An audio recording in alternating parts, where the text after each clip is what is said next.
All set. Field sent on their way. They all came out beautifully. Along the inside we have Piscatelli, but now being taken back. It's going to be on the outside Aspire going on to lead them. Aconite to Funnybone. To Funnybone in the red cap going to kick on to lead them. Aconite, Aspire is right there as well. Now Piscatelli does decide to go on, and Piscatelli kicks through at the rail to take the lead. Then we drop back to Vale of York in the 5th position. Aspire now racing back in 6th. Down at the rail, Alfred Nobel is 7 off the leaders. Up alongside of that comes Polshan. Here's Looking at Lucky, been taken back to mid-pack today. Looking at Lucky in the red colours is a good 7 lengths off the leaders. Then we come back to Beethoven, who's just on a long rein, been allowed to lope along. Radiohead's alongside of him, and Williams Kitten is the trailer. Past the 5/8 they go, and it's the long shot. Piscatelli winging out here, leads it by a length and a half. The Funnybone, though, is stalking comfortably in 2nd. Vale of York in the blue down at the rail. Now here's Noble's Promise getting closer from 4th. Polshan is right in the firing line in 5th. Up alongside Aspire. Aconite on the outside of that. They have been followed by Alfred Nobel. Now let's see. Here's Looking at Lucky. Looking at Lucky is still a good 7 off the leaders now. Then Escandaria, Beethoven, Radiohead and Williams Kitten. They come into the top of the lane. The long shot Piscatelli now battling to hold on, but has been swamped by horses. It's Noble's Promise on the outside, and Noble's Promise looking strong, takes the lead and kicks on for home now. Aconite Looking at Lucky trying to make headway in the centre. Piscatelli running a big one, is trying to come back. Williams getting late as well, but it's Noble's Promise in full flight for the wire. Noble's Promise Looking at Lucky on the outside. Piscatelli, Vale of York, Looking at Lucky, Vale of York, Vale of York in a driving finish. Vale of York Looking at Lucky, close for 3rd between Noble's Promise and Godolphin Blue getting into the Breeders' Cup winner's circle with Vale of York for the rider. Yes, say it with me, Ahmed Akhtabi. Well, give credit to the rider. You know, the best trip here, saved all the ground. The best and the worst guys, the best trip for the winner. And Looking at Lucky, as was the challenge going in from that 13th post position. Garrett never had a chance to save any ground.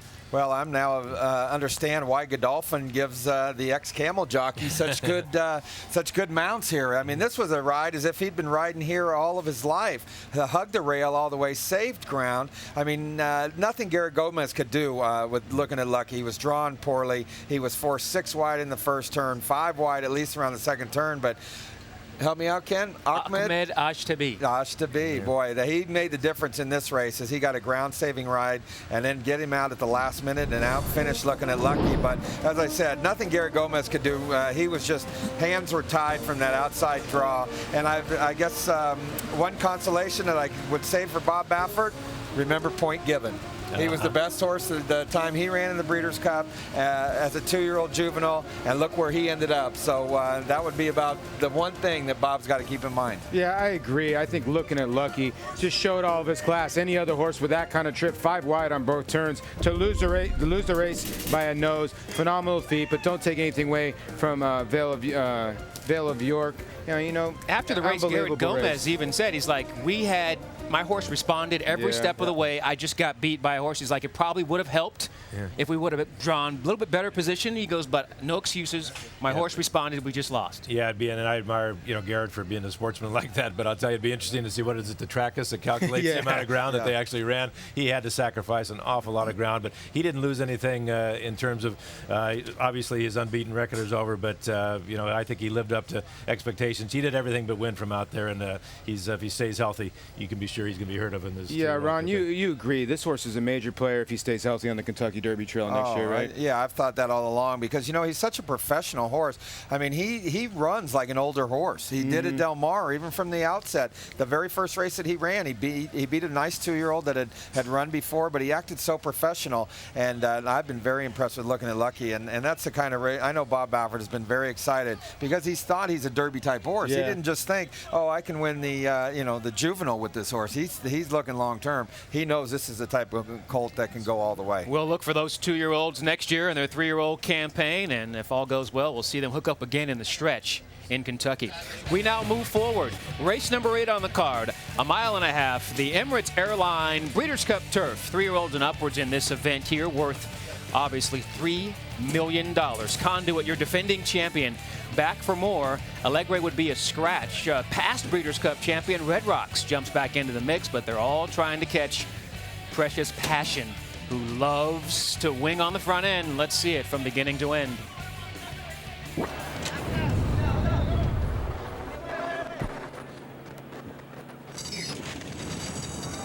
Field sent on their 1.5 mile journey. They all came away smoothly. As expected, it's Precious Passion immediately going off to lead them, and he's bounding away. He wants to open up a big lead early. He's using up a lot of energy, though, but he's going well clear now. He's opening up 6-7 in the first furlong out here. Dare Mi is quite content to just let him go on. He's opening up 8-9 now. Spanish Moon has gone up to take second. Dare Mi, the filly, settling back in third. Then it's Telling, Red Rocks, Monzante, and Conduit is quite content to sit last. It's got to be a good 20 lengths off this leader.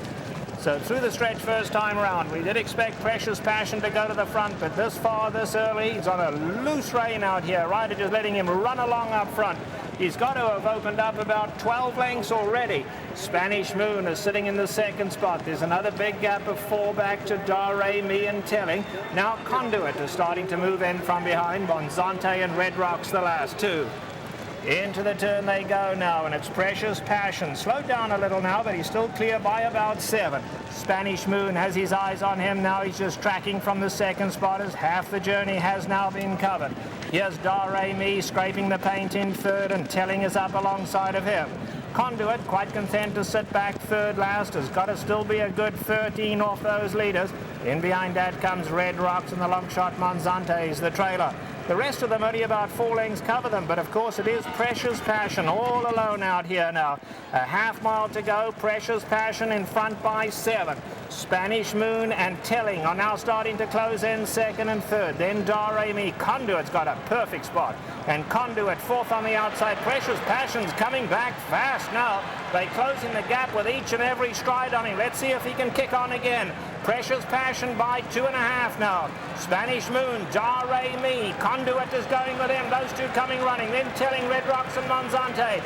Top of the lane, Precious Passion, but they breathing down his neck. Conduit now in a little pushing match with Dare Mi, but Conduit now up to get the lead. Spanish Moon, Red Rocks and Monzante running on late. Homeward bound, Precious Passion is all hot, battling on at the rail. Conduit right up alongside. Conduit and Precious Passion in a thriller, but Conduit's too good, and Conduit's fast has pulled him through. Conduit and Ryan Moore have won the Emirates Airline Breeders' Cup Turf, and ultra-tough Precious Passion. A common theme in this year's Breeders' Cup World Thoroughbred Championships, the return of class. But another theme was loose speed. But this speed of Precious Passion it's not loose at all. It's well within his means, and he almost pulled it off again. Yeah, he's a remarkable runner, guys. He goes out there and he sets fractions like you do in a sprint. And he's going 1.5 miles. And when Conduit came to him at the top of the lane, I think most of us in the house thought he was going to run right by, but the little horse just dug in and showed a lot of heart. Yeah, you talk about gaining respect, like looking at Lucky in defeat, gaining everybody's respect. What about Precious Passion? I mean, you know, to draw out, going 1.5 miles to draw out like this, and then the whole field comes to him. Usually they're tanked and they're done. But he really re-rallied against a super grade 1 horse like Conduit, who has already won this race in the past. So Precious Passion, I mean, I think he earned a lot of respect and really impressed everybody that I was around. Yeah, you know, I think a lot of the Euros were worried because not many horses in Europe run off like that and then re-rally. Yeah. So usually those kind of horses are horses that end up running in the back, but you got to give Conduit credit, and Ryan Moore did an unbelievable job pinning in Frankie Dettori and Dare Mi to get first run at Precious Passion. And I mean, Precious Passion dug in. Great ride by Elvis Trujillo. He did exactly what you're supposed to do, but Conduit, back-to-back winners, is too classy. Yeah, Precious Passion had run that amazing race in the United Nations in Monmouth Park, where he opened up 20 lengths and then held on to win. He didn't have Conduit running at him that day, but it took all of Conduit's class and heart to run by him and defend his title. Well, an awesome job by Freddie Head on Goldakova getting her ready, and then Sir Michael Stout. This is tough to get these horses to win back to back at this level and ship from all the way over there. It's just an amazing feat for both of these world class Hall of Fame trainers to get these horses to do this, to replicate their races last year. And this Conduit flattered Sea of Stars a little bit. Shows what a great horse he was, because he was no match for him over there. Conduit, one of actually 3 returning Breeders' Cup winners, 2 in the same race. Goldakova and Conduit winning their same races. Zenyatta winning the Ladies Classic last year, taking the Big Boy Classic this year.